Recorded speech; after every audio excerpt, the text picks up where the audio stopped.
What's happening, guys? My name is OTG and welcome back to the Velo's Journey. We are here for a brand new episode, and you can see in practice we got ourselves on the very top spot.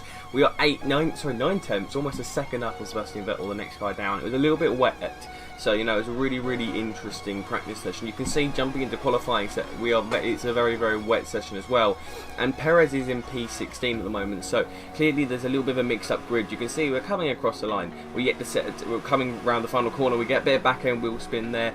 Get on the traction a little bit later. It's going to be an average time. It's not going to be good enough to get us into the top 16, as that mistake has really given us something to work with. But you can see now we're coming through with the last few seconds, 2 seconds, 1, and the session now is over, so you must finish your time. We're in P18 if we can't improve. There's definitely a chance of that. We are 1.7 seconds up on Perez, and we are 1.6 seconds up on our own personal time and making a purple middle sector. So really we should breeze through this session. We're coming through the final 2 corners at Raskas. Around the final corner, get a little bit of a clip there. That's going to slow us down just a little bit. That will lose us a few attempts that could really give us a better time, but as long as we make it through safely into the Q2 and we get ourselves on the top spot once again, 7 thousandths of a second up on Daniel Ricciardo. Coming through again for our first lap. We're purple again in the middle sector. For some reason we're showing really solid pace there. Maybe it's because we're a little bit more aggressive than the AI through the fast-paced corners. Now coming through Raskas once again, really difficult to get the traction down, especially when you've got traction control off.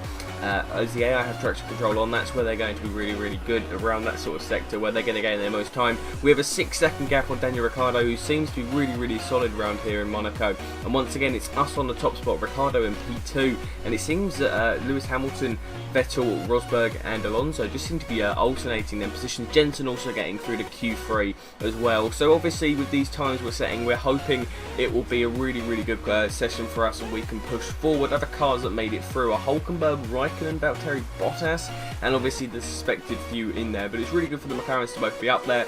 But we would hope that if we can show this pace, we can hopefully get a pole position, which can lead us into a easy, nice win in Monaco with the little over, unable to overtake, meaning we might have a really good chance of actually having a solid show. Now coming through, you can see Q3, Vettel sits on pole, but Rosberg beats that instantly. But coming down the back straight, you can see the dry tyres of the super softs are on. So we open up our DRS. We are 1.4 seconds down on Rosberg.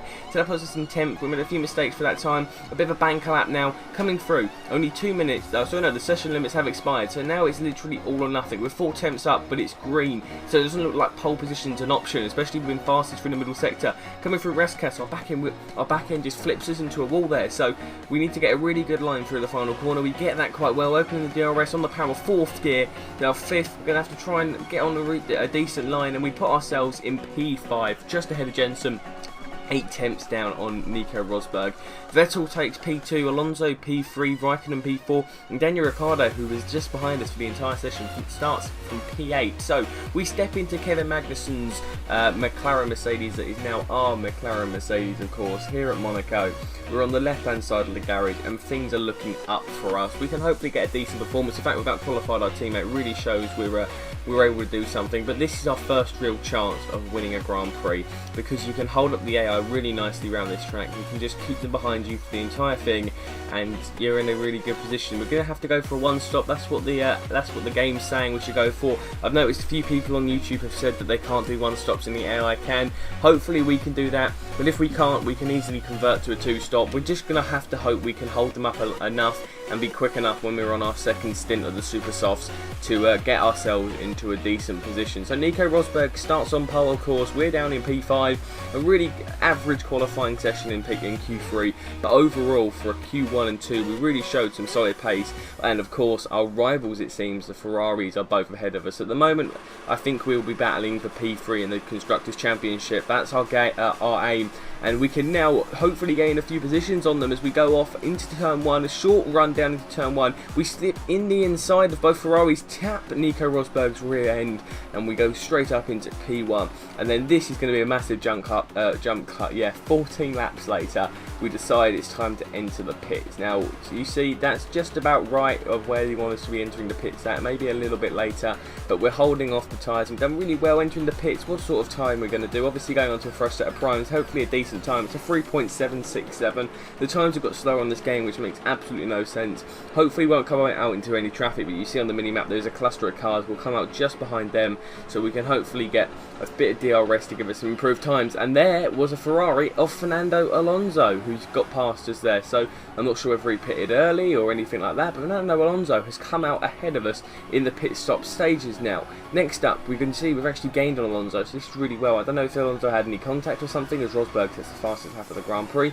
Not sure what happened to Alonso, but hopefully he's not going for the undercut and he'll actually finish behind us in the race. Now you can see there's cars exiting the pits. You can see one just coming there, and there's a car exiting now. That is Sebastian Vettel. He's got ahead of us in the pit stop stages, so clearly we didn't have the pace to keep ahead of him, and that's us down a position. And I believe that would mean that Lewis Hamilton is also ahead of him, so really disappointing. Hopefully when it all sorts itself out, we'll have a few positions on the rest of the AI cars. We can definitely do it, but we're going to have to really make a move. When you can see we're purple in the first sector, so we're definitely gaining on Sebastian Vettel now. Coming through, I think this is the Casino Square.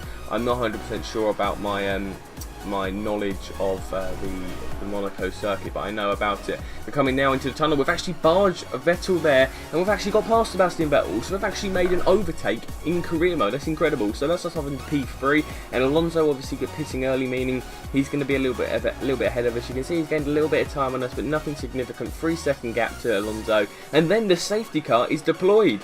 So this is interesting. Now we have the question: do we pit? Do we want to pit? Do we make do we go for a pit stop? Do we play it safe? I would really, looking back, say yes. Pit on this. Pit now. You know, pit. You can make them tyres last at least 20 laps and just pit and get it over and done with. But I didn't. Meaning we're going to be in P3. And on the restart, Nico Rosberg absolutely lethal on the restart with the traction control. Him and Alonso, we're untouchable. Just look at them go away, ready? Look how quickly Rosberg's up the road, and look at Alonso. They're just off. That just shows how OP traction control is. So hopefully Codemasters the next game, or even an update on this one, will implement something that means the AI don't have traction control. Now, going up the hill, it's a long winding section, of course, and we're coming through lap 23. You can see we're going to be struggling now. These tyres don't seem to want to be on the car, and we're doing quite well. But if you look on the minimap now, we move up into P2. So Fernando Alonso has either pitted or retired. I would assume he pitted. But these tyres are already beginning to come off, and you can see on lap 34 they are at that stage now where they're bright red. Can we make them last 5 laps? It's highly unlikely. Back in, we'll spin through the final corner. And that is Sebastian Vettel up into P2, taking our top 2 finish from us. So it will have to be a podium we can settle for now. That's if we can keep these cars behind us, but we will not be catching up with Sebastian Vettel again now. On lap 36, you can see we're still in P3. Grosjean's up in P4. That's a great performance. We can see we get a little bit of contact on the wall there, and that is us shunted down a few positions. Now we get caught by Fernando Alonso, and that is us round, and a few people are going to get in positions. We're down in P6, sorry, now, and it's a massive cluster. I'm surprised I didn't call for a safety car either. It would have made sense for them to call a safety car there, but we had to defend against Alonso with the dangerous tyres on, and Alonso just he was left with no room and had to T-bone us, which is a little bit disappointing. Luckily for us, though, other people have lost some front wing, so we're going to gain a few positions on them, a 3.792. So this is really where I think I should have pitted during the safety car section, because now we're going to struggle to really make anything, especially with the fact that Nico Rosberg has now lapped us. So yeah, we've only got this lap. We're on to the penultimate lap, and we're coming around onto the final corner, lap 38. We're 1 lap down on the rest of the pack, but we're going to have to deal with that, and we finish in a P13 slot, which isn't the best, but Jenson Button gets P4, so every cloud has a silver lining in that sense. But guys, if you have enjoyed, then please leave a like down below, subscribe for more, and let's have a quick run through of the race results. Bottas getting P7, but Maldonado, Sutton, and the big news, P10, Kamui Kobayashi. That is amazing. Grosjean in P5, that's just as good, really. But Rosberg, absolutely dominant, 38 seconds on his Sebastian Vettel there. Alonso 1+1 lap, Ricciardo +1 lap. It was a really, really dodgy Grand Prix, to be honest. Sergio now down in P7 after losing some points. You can see Fernando and Kimi there, and also Daniel Ricciardo. And actually, you can cluster Sebastian Vettel in there. I think that the 2 Ferraris and 2 Red Bulls are in a really good battle. And you can see we're still ahead of Force India and Williams in the constructors, but we're kind of a way off Ferrari. That's where we want to be. We want to be with Ferraris this season. We want to get the top 3 in the constructors. That's our goal. If we want to take McLaren back to former glory. But guys, I've said it before and I'll say it again. If you have enjoyed, then please leave a like down below, subscribe for more, and I will see you guys next time.